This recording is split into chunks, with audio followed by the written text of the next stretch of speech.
Alright, let's record in 3, 2, 1. Yo, it's the one called Dawn, and we're back at the room C203 studios. You know how we did be, you know how we did do.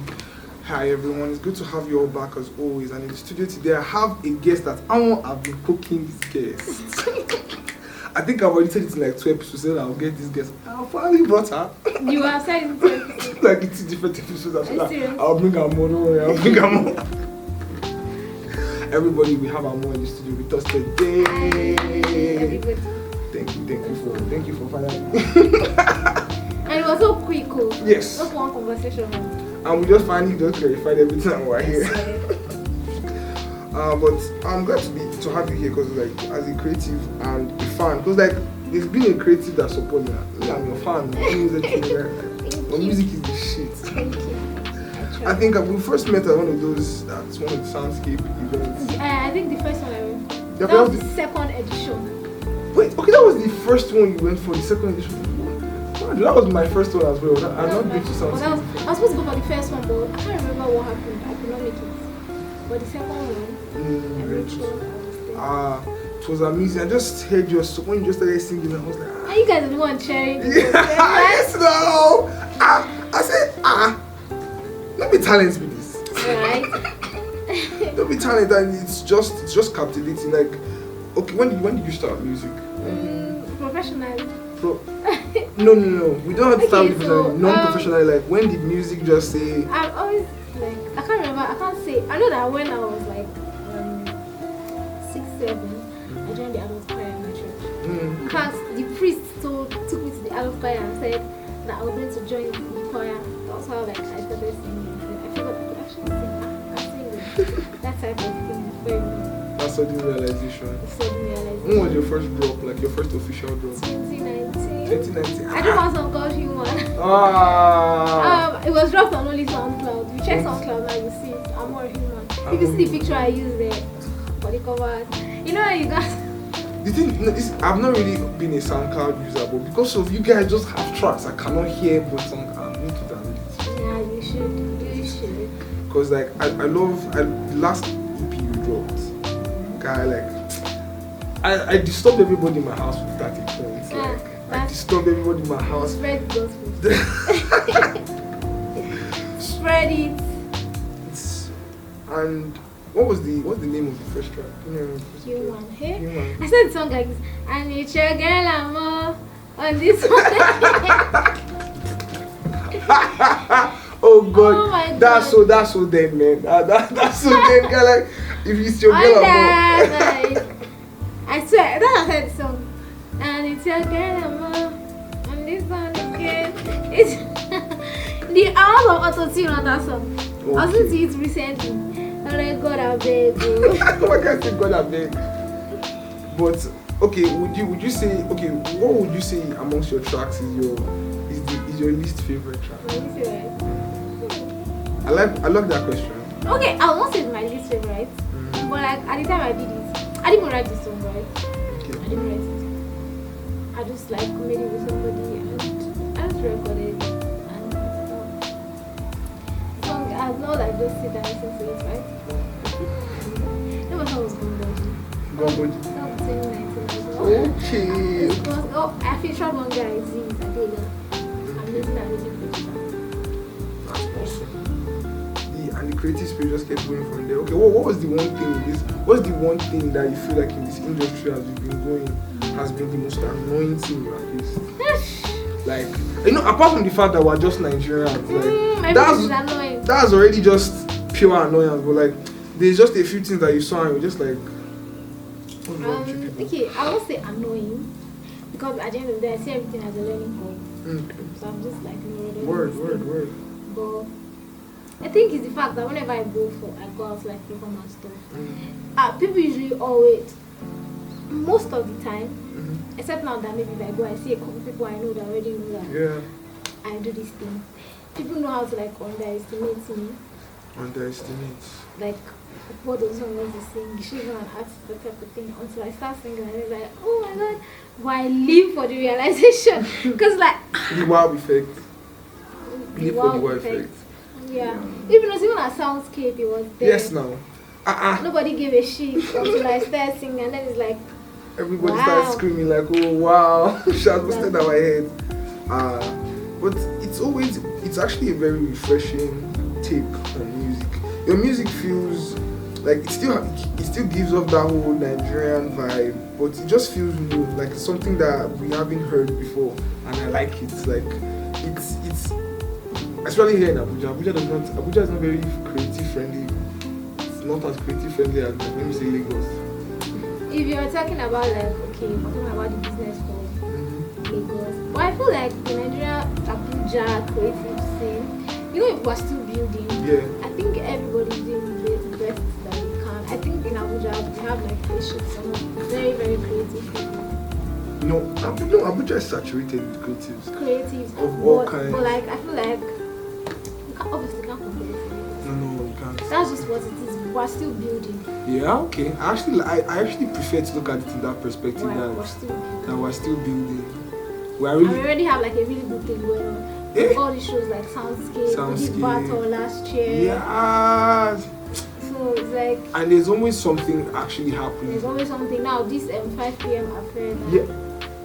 Last performance again. That they had to call you back to still come and perform again. I was like, hey God. Like on call. Yes, we're down for that. Called me back. I was like, for you? Yes. Crazy. Everybody was doing the song. So now I'm sure you have some things in the work now for us. No, You don't need to drop all the info. Just okay, I have an EP coming. Okay, you see, so that's what we like to hear. More music. Something fresh, different. Don't act like you want to listen to like 2 tracks. Man, like they are here. I have to pretend small for all of them as well together. Well, of course, the EP is coming. The EP, we can't wait for it. We can't wait for it. You guys should be excited. Of course, we're already excited as it is. Yeah. Because I know that you are going to there's one thing that you do with all your music. There's going to be like emotion in it. There's going to be heart in it. As always. As always. Who is an artist that you haven't worked with yet? That I want that you want to? In Nigeria or outside? Is it like A-list or like around us? Okay, no, one around us. Like one around us. We know like personally. No, not personally, like at all. Any artist that is in the close space. There may be like an international level. I'd say there's this guy, Jacob Koila. Okay. I don't know if you know him. I'm not. Okay, he's so good. I did this this song he did with Tori, okay. John Legend and Hannah Yeba. He's crazy. I think I shared something on my Instagram story recently. There was a video I posted, I don't know if you saw it, where he was like, he turned the crowd into a choir. Yeah, okay, I see that. Jacob. Okay. I have something to check up after this podcast. Okay. Around us, like in Nigeria now. That's hard. Everybody's like insanely talented. Of course. I don't even know where to start from. I like Magix. Who does it? Lona. I have to get a verse from Lona. And then there's this guy Okui. I don't know if his name is Okui. I feel like I've heard that name before. I don't know if you heard me. Okay. I'd love to work with him. Okay. So those are some of the artists that you have for us. Yeah. And I've seen it run now, but we already had a conversation about that. That's not something that's cooking for nice. Okay, he told you. No, I said that's something else that we can start waiting for. Run out to get EPA one drop. You guys should look out for these guys. Like, we can't wait for all the. That's you guys don't have like an episode with them. Wow. Is it out already? Yeah. Oh yeah, remember? Yes, last year. You supposed to do another one now. Yes, we did. Me and him did one on chivalry, the concept of chivalry, because we just wanted to talk about it. Like, because he and I discussed personally, we want to versatilize on the thing to talk about, me and him specifically, because this podcast is not just about creative. It's just like, it's not only about that, because as a creative, I feel like we all try to be better the next. That's one thing I love about the concept of the creative, the better driven mentality. And I feel like we can apply it to all aspects of life. We can apply to all aspects of life, even the parts that is not easy for us. Like we feel like they're very insignificant. Yeah. So that whole room space is just that's why we named it a room. Don't worry, when we look, we don't judge. They don't. So what do you feel that an advice you can give to creatives in general? Me, I never did space to give advice. I mean, like something that maybe when you wish you could have, someone told you then or something. Like when I was starting out. Yeah, when you were starting out. Oh, like I said, I look at everything as like a learning curve and just experience them. But like I think we should be able to trust our guts more. Very important to do that. Same thing from like just trust the gut. Do you? Like I know it's a very cliche thing to say. No, it's not cliche in the slightest. But then, like everybody says, when they Okay, ask you, true, just true. be yourself. Just be yourself. You should do you. The thing about like be yourself is like sometimes trauma takes away so much from you. Like what you feel yourself is. I don't know that English is. No, it's proper. That's it. But like that's not actually who you are if you really deep it like in the actual sense. It's just like maybe your behavioral patterns are like trauma response. So the first thing is to find yourself as a creative. So you understand your core, you know who you are at your core. Because that's like the flow that drives the music. That drives creativity in general. You can't give what you don't have. Of course. And don't try to promise what you don't have to give. Exactly. I feel like creatives, like when we create, they're like visual representations of what is in our minds. Our minds, our experiences. I've been arguing for a while. Like I started to see plaiting hair as a form of creativity. Like, I think it is. yeah, because now sometimes when I open Pinterest, it's like they're doing a competition. Like all of them, they are consciously trying to beat somebody, and we don't know who they is because. Especially as I hear in Africa, our hair is one of like our major. That's just our thing. Exactly. It's our thing. What do you feel like people overthink about in the industry? Like something that I know that you not necessarily you are. I won't over because Cake to me say something that they talk like you. I don't already blue. Who's that Cake? Cake's not like what you say. I said. They talk like. So they talk like. But then you see the vision. I like, bro. I'm just saying like I got hype you. Make you to hype yourself. Right. Make her happy because it's not the other. Because everyone hates yes men. I feel like anyone who is fond of yes men, you're not really ready for any form. You're not ready for good. Oh, anything you say. Oh yeah, it's awesome. It's great, bro. So That if time is shit. you now wasted your time because everyone was like the first 5 people were like thumbs up, thumbs up, thumbs up. There's something that you started after you've experienced all the things that you've experienced in your journey so far, because that's 2019, it's 2025. And I'm telling you, I can name like I know a bunch of artists that I met in 2019 that I really loved, that they were up and coming, even down to secondary school. That a guy, their tail lights don't vanish. They don't do road again. They don't do different. So what's something that you feel like when people come to this, you don't just give a shit about it. Like I don't care. yeah, like maybe you could say that people care about it, just like trust me, I don't give a shit about that. I don't know. I do, but I like to think about it. Okay. Let me see. Something that. How to say that's a good question. That I don't really care for. Yeah. Like when it comes to like creatives. I think it's like I would not say I don't care for it, but like I'm learning to understand that it takes time.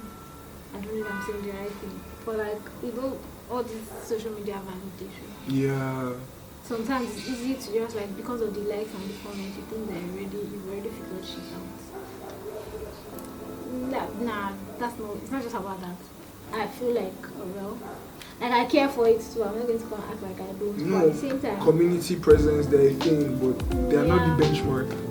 So them are like the final benchmark. Because a lot of people just feel like media success is actual success. But sometimes it is. Well, sometimes it is. I'm just saying that. Okay, I was watching an interview that he created, and he was speaking about like artists who drop stuff and then we get like 2 new things and then get sad. We forget that they are building resumes. Portfolio. So like, yeah, that's your portfolio.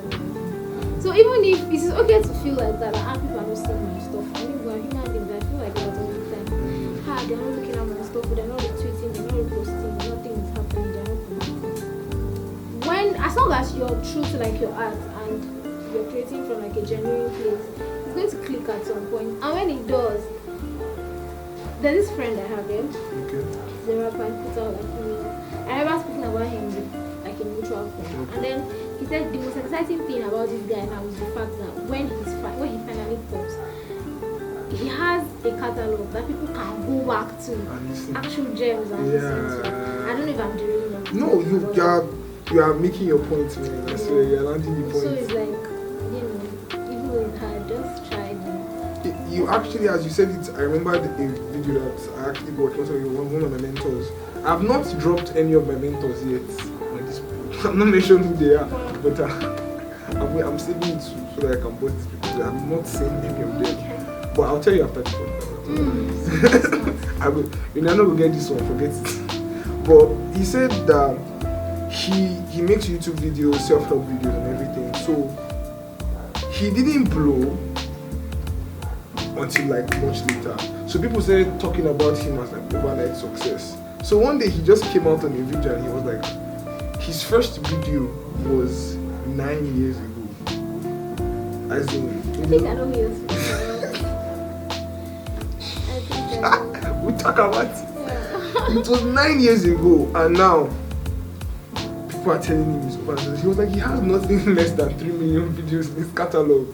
As in, he's not just saying his YouTube, I'm talking about TikTok, like talking about various topics. He did not have any overnight success. People saw maybe one video blew, and they went back and they saw that there were more videos, and they saw that those videos were equally as helpful. So yeah, and Moran and I also spoke about it when we were talking about his catalog, because his Teen Spirit album, everybody loves his Teen Spirit, and everybody says Teen Spirit is their favorite. Where have you been with that? No, where have you been with that one? That's where City of Nine is. Yes, that's where City of Nine is. So everybody says that is Ronald's best album. I disagree.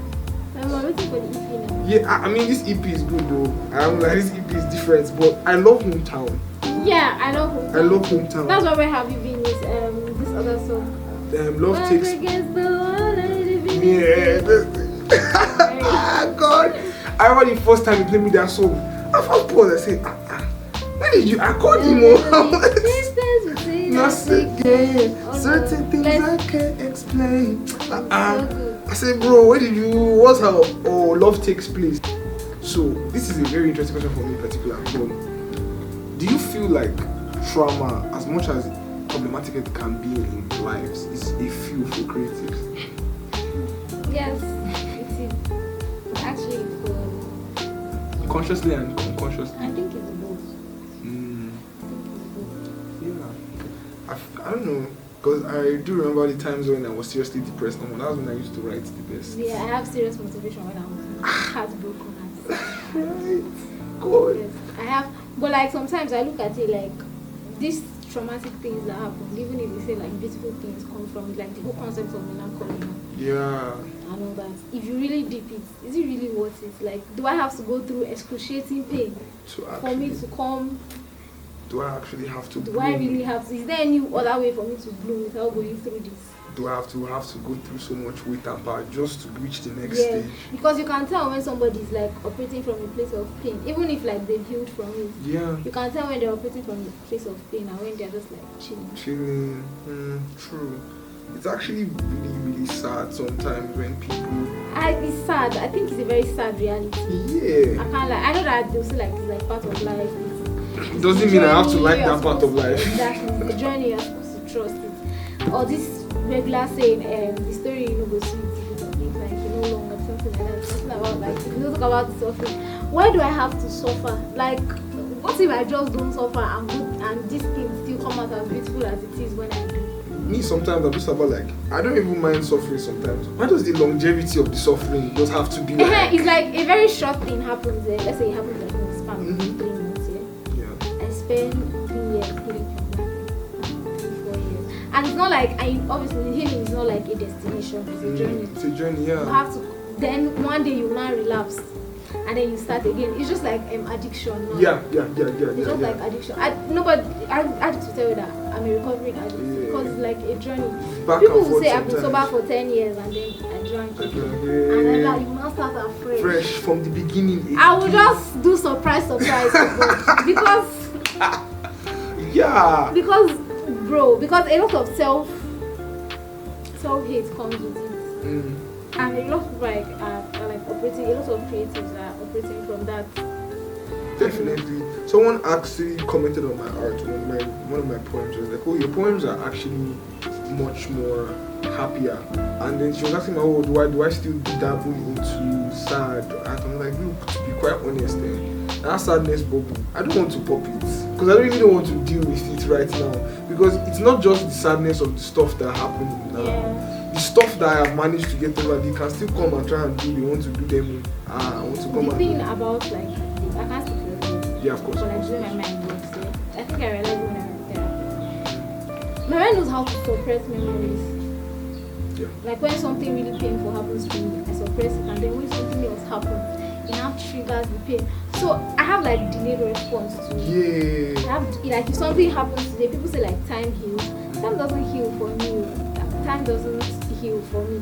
Like my mind suppresses and I don't feel it like maybe the first couple months. Yeah. And then one random day, maybe I just had a bad day or something. When the bubble popped, there were other things inside and just what popped it. Exactly, just what popped. Yeah. And there's like a whole thing where I have to try to hold everything back together. Yeah, I battled back that sadness because it was a time I started feeling like I was depressed again, and I had to just be like, let's go back. Like, let's not do this. I'm sorry, no. There's one thing about the mind, yeah. Mm-hmm. I think our mind, of course I was reading this. Our mind, the job of the mind is not to keep you happy, it's to keep you alive. Yes, actually. So your mind is like, that is what is familiar. The struggle, that's why they'll tell you that if you're trying to learn new patterns now, it's very, very difficult. Yes. That's why it's easier to learn than to unlearn. That's something I wanted to speak about for so long. Unlearning like, process. It's so hard. The process of unlearning. We are so used to familiarity. It's familiar. That's what you want. Some people stay in unhealthy relationships. That's why they say you can't just leave. You think I don't know? Mm-hmm. You think I don't know that I'm supposed to. Or you tell people that you are anxious. Stop thinking too much. Oh really? But then. Really? Oh really? Like who would have thought? But the thing about overthinking, but I don't think overthinking is the issue. I think we are underthinking. We're not overthinking. Because like, let's say now, you want to start a podcast now. Okay. And then you think, God, don't think nobody watching. That's where you stop. Yeah. You start fixating on the fact that nobody's going to watch it. Usually the mind is like, after you say nobody's going to, okay, what am I, the next line of thought is supposed to be, what am I supposed to do now? To actually make people want to actually feel like it's underthinking, not overthinking. Yeah, actually, I like that analogy. That's actually, I wrote something on overthinking yesterday and you just kind of put a hole in the whole logic. I'm like, underthinking because you are just thinking about the downside. Yeah, you're just stuck in that thought process. So you just keep on going back and forth. And I actually faced that fear at some point when I wanted to drop my book, when I wanted to start this podcast. I just kept... Until I saw a post that said, what did he say again? It was like, do it bad first. It's going to be cringe at like, first. If you hear my first song, don't worry, I'll play it. Oh, because I have no idea what that was. What is Anisha girl, Amor? And I was so proud of that song. Of course now. It was your first jam. My first song. I think, remember we said it when we were talking that. I said you now and you 5 minutes from now, you're two different people. Yeah. It seems like 5 minutes is a guy, your whole world can be flipped upside down with 5 minutes. You get. As when you want to die, they're not going to ask for your permission or ask for your opinion in it. You are just going to open your hand. And I feel like that's a good thing. Let's go. You think I'm going to say let's stay? Let's go. Because what the fuck am I doing here? Because I have no idea. You that puts me here, you have told me it's time to go. Why am I arguing with you? Let's go now. Let's go. And then you explain why I went through this thing. Like, hey Joe, you guys just put some kind understanding to all these things that happen because right? like I think that's why, like, at the end of the day, but you can't do this adult thinking or this life thing without God. Yeah. Even if it's not God, hold on to something. Like Yes. there should be like a belief. There should be Even a if power it's that not you good. believe in. Even if it's not good. Sharp believe in something. Because what do you mean you're dogging this life like that? How do you think that you can just? I actually wonder people like you can't get past life on your own power. You don't even have any power. Like we all of us that were here, do you know how many all the forces that have been built before you were even thought as a concept? I swear. Like let's just rest. God is God. I feel like we have deviated from the question. No, but like it's still around it to be honest. I guess. Because I think my mom told me this thing. Who did she? Your mom is a therapist. So cool. Yeah, she's awesome, man. She talks.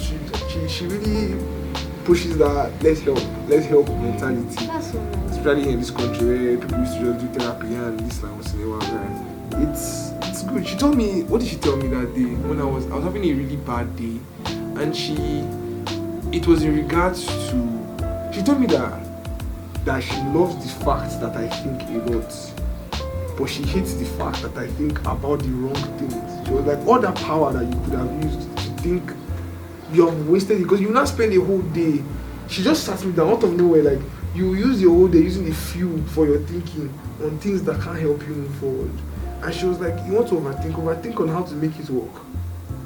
And then I was like, okay. But it goes back to the mind liking what is I'm not used to that. Like I'm not used to that at all. It's just like when I feel like I'm relating. There's this performative act of healing. Okay. Or this performative act of getting better. Yeah. Like changing your life. I think there's not a trend on social media. In 90 days of changing my life. That's a joke. I mean, some it's people not can a joke. make it Let work. me rephrase. It's not a joke. No, I'm But like, they'll tell you that wake up before 7 a.m. or wake up by 5 p.m. Yeah. Take a lot of water, take a lot of fruits, do skincare. Self-help review stuff. The first line of thought if you are trying to make yourself better is to face yourself. A shit ton of people don't. At fault.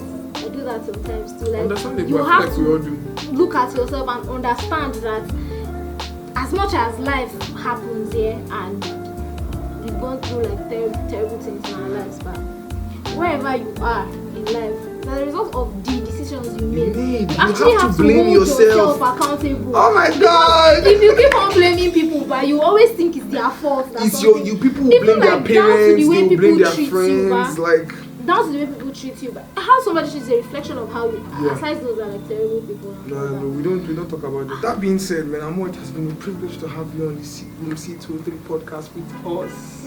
You came to give us different points of view. I also don't tell you now, say she did drop. People should look out for IPO. She did drop. That's right. Yes, look out. Right? Well, it was a privilege having you. And I had look forward fun. to. I think I should get you and cakes on the same episode. I will reason I will do. Guy. Well, anyway, guys, this has been Amor on the C203 podcast. It was a privilege having you all with us again, and we'll be jamming you guys on the next episode. Bye. Bye. Peace. Don't forget my face. Okay. Okay. Say okay. To get myself in the own mental space and everything. Yeah, very important. Alright, okay, we'll go in 3, 2,